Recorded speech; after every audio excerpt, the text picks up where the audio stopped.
Hey everyone, welcome back to the channel. In today's video, I'm going to show you how to enable and disable TikTok activity status. It's really simple and easy. First of all, open up the TikTok application here and then tap on your profile picture in the bottom right corner. Now here, tap on these three bars in the top right corner and then simply go for this settings and privacy. In settings and privacy, you need to tap on this privacy, the second option here, and here you can see the second option again, the activity status.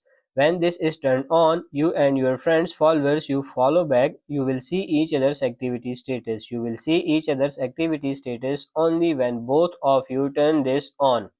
So if you want to disable it, you have to just toggle this off and then you are good to go.